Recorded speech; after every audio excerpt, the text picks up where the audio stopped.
Beijing से एक positive बयान आया है, लेकिन ऐसा लग रहा है कि शी जिनपिंग भी आ जाएंगे। दोस्तों, भारत के national security adviser Ajit Doval साहब जो हैं, इन्होंने बड़ी स्मार्ट मूव के लिए है कि वो चाइना गए। डोवाल जी ने कुछ ना कुछ जादू तो किया है। शी जिनपिंग ने अपने बैग ऑलरेडी पैक करने शुरू कर दिए हैं भारत में आने के लिए, और वहां पर एक नॉन नेगोशिएबल हमने अल्टीमेट रखा है। बाकी 3 चीजें करी हैं डोवाल जी ने। मजा आ गया यार, क्या डिप्लोमेसी हमने खेली है। एक अल्टीमेटम हमने ट्रिगर किया, कहां पर कि आपने गलती करी है, इसका खमियाजा भी आपको ही भरना पड़ेगा। बाकी जिसको बोलते हैं कि बिगेस्ट, अगर कोई स्पेसिफिक एरिना में हमने काम किया है, एक सुपीरियर पावर को हमने अपने टर्म्स पे मनाने के लिए डोवाल जी को भेजा है और हम सक्सेसफुल हुए हैं। इससे बड़ी जीत वो हो नहीं सकती। अगर मैं इसको थोड़ा समझने की कोशिश करूं, जो लीडरशिप है इंडिया की, वो चाइना को कॉर्नर करना चाहती है। और सबसे आखिरी तड़का जो है एससीओ का इजलास हो रहा है चीना समेत, जिसमें इस दफा प्रेसिडेंट शी भी पार्टिसिपेशन, उनका भी ख्याल है, पुतिन का भी पार्टिसिपेशन का ख्याल है, और बिश्केक किर्गिस्तान में इस दफा होगी चीमा साहब। और हो सकता है मेरा विश्व गुरु भी शायद वहां पे चला जाए। और हम अब इस वक्त कोई समझ नहीं आ रही कि हमारा अब क्या बनेगा, हम किस तरह जाएंगे सामने। वो कहते ने अगे आग ते पीछे कद, इवें ऐसी बात नहीं। तो दोस्तों, आज की वीडियो काफी इंटरेस्टिंग है, खासतौर से पाकिस्तानी एनालिस्ट कमर चीमा का ये कहना कि भारत की कोशिश है कि चाइना के साथ न लड़े, चाइना के साथ बातचीत से मसले को सुलझा ले। लेकिन वहीं पर भारत पाकिस्तान के साथ बातचीत नहीं करना चाहता और मसले को सुलझाना नहीं चाहता। और पाकिस्तानियों का ये ऑब्जर्वेशन, जैसा कि कमर चीमा ने कहा, सिरे से ही गलत है। जिसमें एक तो कमर चीमा का ये कहना कि भारत चाइना से लड़ना नहीं चाहता, तो उसकी असलियत यह है कि भारत चाइना से क्या किसी भी देश से लड़ना नहीं चाहता। भारत अपनी इकोनॉमी और ग्रोथ पे ध्यान देना चाहता है। जब तक कि भारत को फोर्स न किया जाए, और इसका डेमोन्स्ट्रेशन भारत ने पाकिस्तान को तो दिखाया ही है, ऑपरेशन सिंदूर करके, जिस पर पाकिस्तानी अभी तक रो रहे हैं, और चाइना को भारत ने गलवान में ऑलरेडी करके दिखा दिया। और रही बात चाइना से बात करने की, तो भारत ने पिछले 75 सालों के इतिहास में हर दफा जब भी पाकिस्तान से बातचीत करने की कोशिश की गई, तो पाकिस्तान ने भारत के पीठ में छुरा घोंपा, आतंकी कार्रवाई करके। इनफैक्ट मोदी जी जब पहली बार पीएम बने, तो वो भी बातचीत के लिए पाकिस्तान तक चले गए। और उसके बाद भारत ने रियलाइज किया कि पाकिस्तान के साथ बातचीत नहीं हो सकती है, क्योंकि पाकिस्तान की ऐसी आइडियोलॉजी है जो धर्म के बेस पर है, जिसके कारण पाकिस्तान प्यार और बात की भाषा नहीं समझ सकता। जबकि चाइना के साथ भारत की धर्म के बेस पर कोई आइडियोलॉजी या कन्फ्लिक्ट नहीं है। और यही कारण है कि इंडिया और चाइना के बीच में कन्फ्लिक्ट होते हुए भी बातचीत होती है और ट्रेड भी होती है।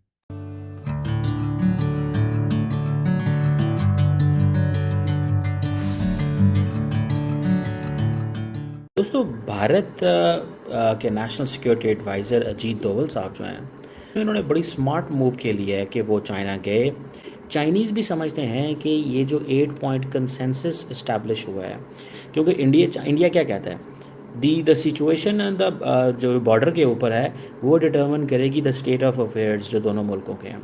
तो वो समझते हैं कि हमें एक तो कंसल्टेशंस को कंटिन्यू करना चाहिए, बाउंड्री सेटलमेंट फ्रेमवर्क इस्टेब्लिश करना चाहिए, डिप्लोमेटिक एंड मिलिट्री कम्युनिकेशन को मजबूत करना चाहिए। मैं आपको एक बात बताऊं, इंडिया हर कीमत पे चाइना के साथ मसले हल करना चाहता है। इंडिया चाहता है कि हर मसला हल हो ताकि मिस कैलकुलेशन हो ही ना।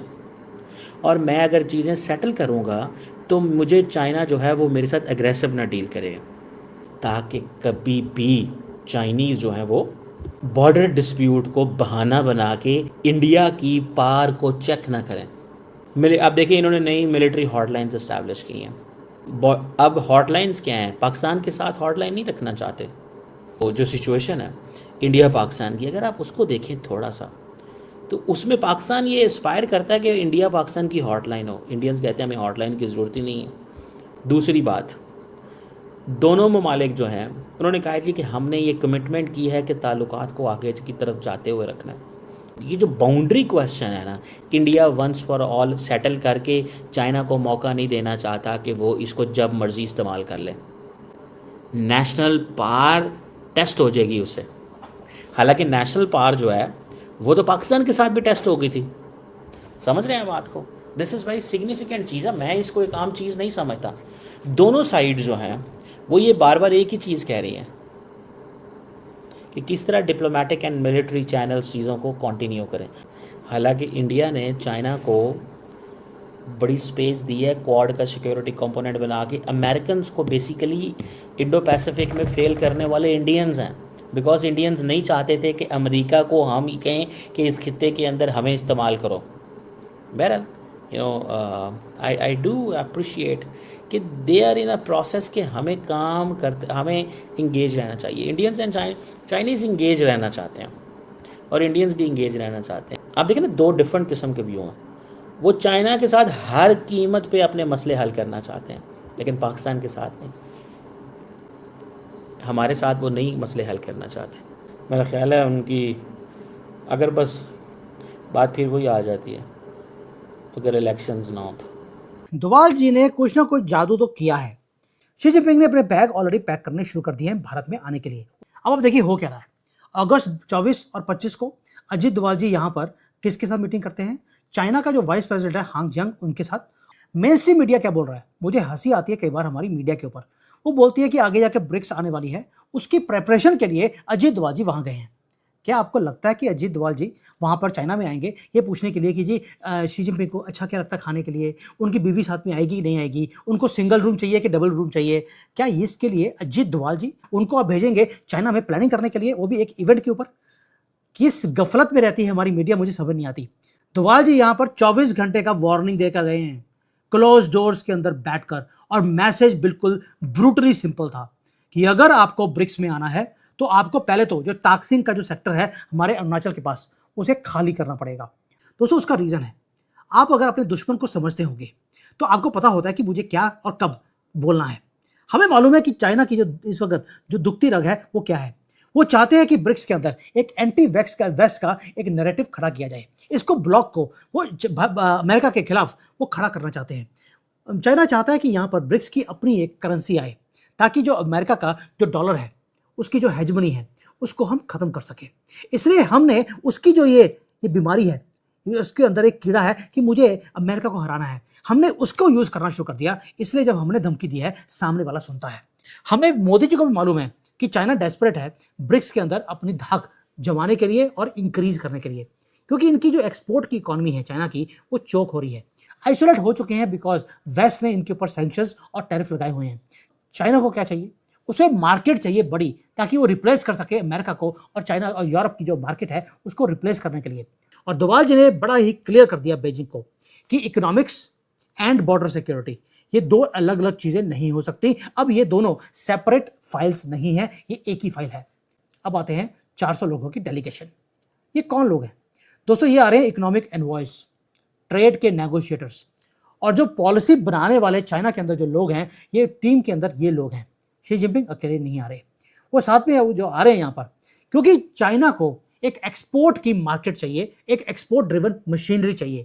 इसलिए उनका जो बॉटलनेक है उसको पूरा करने के लिए वो भारत में आ रहे हैं। वो डेस्परेट हैं, उनको एक्सेस चाहिए एक इतने बड़े कंज्यूमर बेस का। डोवाल जी का मैसेज बिल्कुल क्लियर था यहाँ पर, जब यहाँ पर बैठे हैं। किसको भी दिया है? हान शंग। ये हान शंग वो है जो कि शंघाई ग्रुप का बहुत ही पावरफुल ये आदमी है।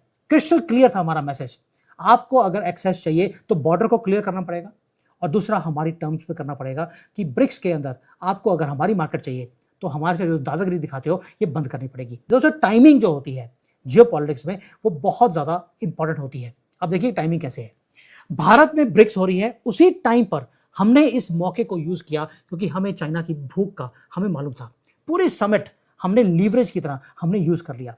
शी जिनपिंग वो आदमी है जो कि ऑप्टिक्स और अपनी फेस वैल्यू को बचाने के लिए वो सारा टाइम लगे रहते हैं कि कहीं मेरे कंट्री की जो रेपुटेशन है वो खराब ना हो जाए।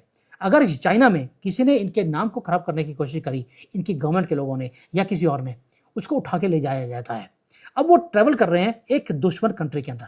शी जिनपिंग आ रहे हैं दुश्मन कंट्री भारत में, और यहाँ पर सबसे बड़ी डेलीगेशन लेकर आ रहे हैं। ये एक पब्लिक एडमिशन है चाइना का कि उनकी नेसेसिटी ब्रिक्स में और भारत में कितनी ज़्यादा है, उनको आना ही पड़ेगा। दोस्तों एक और चीज़ भी है, जो कम्युनिस्ट पार्टी है उसको भी पता लग गया कि अगर हम नहीं गए हम साइडलाइन हो जाएंगे और भारत पूरी लाइमलाइट ले जाएगा। वो चाइना अफोर्ड नहीं कर सकता।